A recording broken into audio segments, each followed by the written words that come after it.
নমস্কার বন্ধুরা, বাংলা বর্ষপঞ্জিকার পঞ্চম মাস হলো ভাদ্র মাস।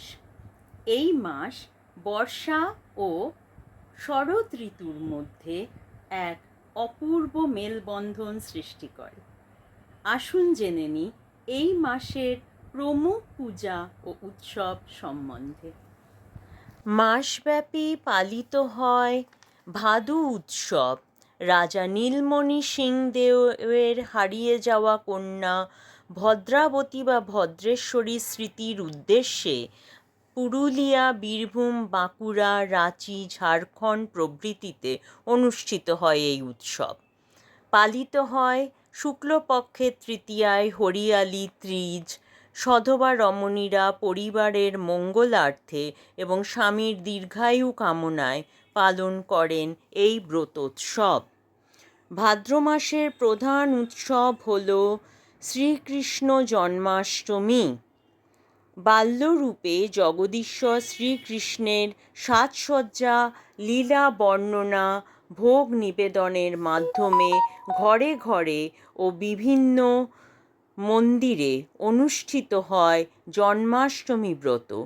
এরই সাথে পালিত হয় গোকুলাষ্টমী, নন্দোৎসব, দহিহান্ডি প্রভৃতি বিভিন্ন প্রাদেশিক পূজা ও উৎসব।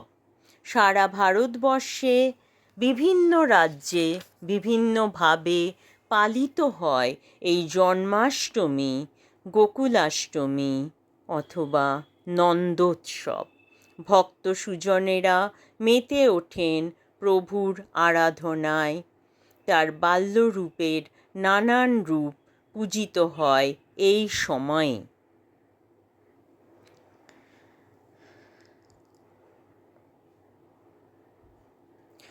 চলে আসব পরবর্তী পূজা ও অনুষ্ঠান সূচিতে। এখানে দেখছেন আপনারা জন্মাষ্টমী উৎসবের কিছু মুহূর্ত। শুক্লপক্ষের চতুর্থী তিথিতে পূজিত হন গণেশ দেব। দীর্ঘ 10 দিন ব্যাপী মহারাষ্ট্র, গুজরাট অঞ্চলে চলে গণেশ পূজা উৎসব। শ্রী শ্রী গণেশ দেব ও মাতা ঋদ্ধি সিদ্ধির আরাধনা। অষ্টমী তিথিতে পালিত হয় শ্রীকৃষ্ণ প্রেয়সী শ্রী রাধিকার জন্মোৎসব বা রাধা জয়ন্তী। রাধাষ্টমী সেই পুণ্যতিথি। সংক্রান্তি আসতেই পূজিত হন দেবশিল্পী বিশ্বকর্মা এবং অনুষ্ঠিত হয় রান্না পূজা।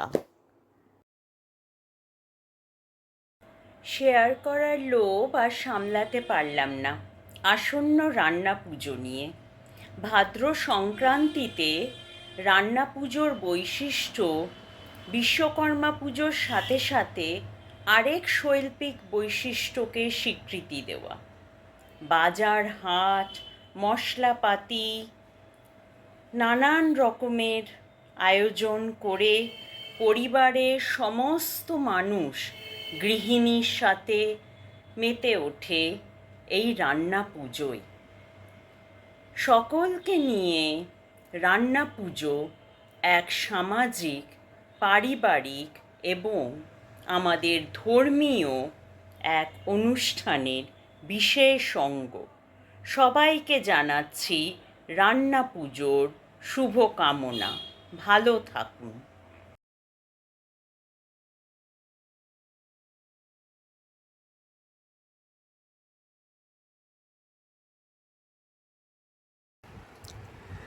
ভাদ্র মাসের শুক্ল পূর্ণিমায়, পূর্ণিমা তিথিতে ভাদ্রপদ পূর্ণিমা উৎসব পালিত হয়।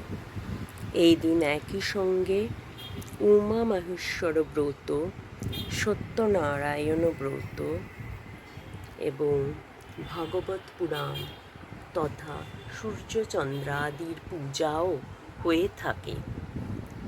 সকলে মিলে মঙ্গল কামনায় পূর্ণিমা ব্রতে সাধিত হই।